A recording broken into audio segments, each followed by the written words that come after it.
नमस्ते दोस्तों, पृथ्वी के इतिहास में ऐसे कई उदाहरण देखे गए हैं जब वातावरण में कार्बन डाइऑक्साइड की बढ़ती मात्रा से ग्लोबल वार्मिंग बढ़ी और इसकी वजह से पृथ्वी की ज़्यादातर प्रजातियां तबाह हो गई। प्राचीन काल में ये घटनाएं ज्वालामुखी विस्फोट या एस्टेरॉयड के प्रभाव से घटी थी। पृथ्वी एक बार फिर सामूहिक विनाश की तरफ बढ़ रही है और इस बार जिम्मेदार सिर्फ इंसान है। जी हाँ, सिर्फ इंसान है। ऑस्ट्रेलियन नेशनल यूनिवर्सिटी के पृथ्वी और जीवाश्म वैज्ञानिक डॉक्टर एंड्रयू वाई ग्लिसन ने एस्टेरॉयड के प्रभाव, ज्वालामुखी, जलवायु परिवर्तन और प्रजातियों के बड़े पैमाने पर विलुप्त होने के बीच के संबंधों पर शोध किया है। इस शोध से पता चलता है कि कार्बन डाइऑक्साइड उत्सर्जन का वर्तमान ग्रोथ रेट उस वक्त की तुलना से कई अधिक है, जिसकी वजह से सामूहिक विनाश की पिछली दो घटनाएं हुई थी। इसमें डायनासोर का विनाश भी शामिल है। कई प्रजातियां धीरे धीरे पर्यावरण में हो रहे परिवर्तनों के हिसाब से खुद को ढाल लेती है, लेकिन पृथ्वी के इतिहास से पता चलता है कि जलवायु में बहुत ही बड़ा परिवर्तन हो तो बहुत सी प्रजातियां विलुप्त हो सकती है। उदाहरण के लिए करीब 6.6 करोड़ साल पहले एक एस्टेरॉयड पृथ्वी से टकराया था। चट्टानों के टूटने और भयानक आग से करीब 10,000 सालों तक भारी मात्रा में कार्बन डाइऑक्साइड निकला। इससे वैश्विक तापमान बढ़ गया, समुद्र का स्तर बढ़ गया और समुद्र अम्लीय हो गए। डायनासोर समेत करीब 80% प्रजातियों का सफाया हो गया था। करीब 5.5 करोड़ साल पहले वैश्विक तापमान में फिर से वृद्धि हुई।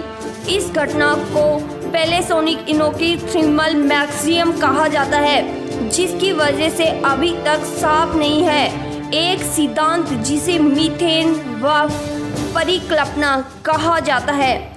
इसके मुताबिक एक बड़ा ज्वालामुखी विस्फोट हुआ था जिसे समुद्र के तल से मीथेन गैस निकली। इसके समुद्र अधिक अम्लीय हो गए और कई प्रजातियां खत्म हो गई। 18वीं शताब्दी के अंत में औद्योगिक काल शुरू होने से पहले वातावरण में कार्बन डाइऑक्साइड का स्तर लगभग 300 भाग प्रति 10 लाख था। इसका मतलब है कि वातावरण में गैस के हर 10 लाख अणुओं पर 300 कार्बन डाइऑक्साइड थे। इस साल फरवरी में वायुमंडलीय कार्बन ऑक्साइड 414.1 भाग प्रति 10 लाख पहुंच गया। ग्रीन हाउस गैस का कुल स्तर लगभग 500 भागों प्रति 10 लाख कार्बन डाइऑक्साइड के बराबर पहुंच गया। Green house gas carbon dioxide, methane और नाइट्रस ऑक्साइड का मिश्रण होता है। कार्बन डाइऑक्साइड अब हर साल 2 से 3 भाग प्रति 10 लाख की दर से वायुमंडल में प्रवेश कर रही है। वैज्ञानिकों ने पाया कि पृथ्वी के इतिहास में वर्तमान कार्बन उत्सर्जन और अपने चरम पर है। शोध से पता चलता है कि वार्षिक कार्बन डाइऑक्साइड उत्सर्जन एस्टेरॉयड के पिछले दोनों प्रभावों की तुलना में बहुत ही ज़्यादा है। कार्बन डाइऑक्साइड की वर्तमान वायुमंडलीय सांद्रता अभी तक 5.5 और 6.5 करोड़ साल पहले देखे गए स्तरों पर नहीं, लेकिन कार्बन डाइऑक्साइड के बड़े पैमाने पर होने का मतलब है कि जलवायु परिवर्तन कई पौधों और जानवरों की प्रजातियों के हिसाब से बहुत तेजी से हो रहा है। पिछले साल संयुक्त राष्ट्र द्वारा जारी की गई एक रिपोर्ट में लगभग 10 लाख जानवरों और पौधों की प्रजातियों के विलुप्त होने की चेतावनी दी गई थी।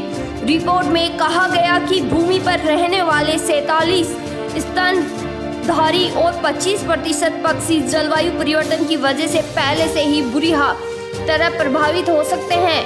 कई शोधकर्ताओं को डर है कि जलवायु प्रणाली के ऐसे बिंदु पर आ रही है जहां एक सीमा के आगे इतनी तेजी से परिवर्तन होंगे जिनका बदला नहीं जा सकेगा।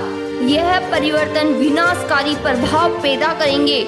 इसके कई उदाहरण अभी से दिख रहे हैं, जैसे आर्कटिक के बढ़ते बढ़ते तापमान की बड़ी मात्रा में बर्फ का पिघलना।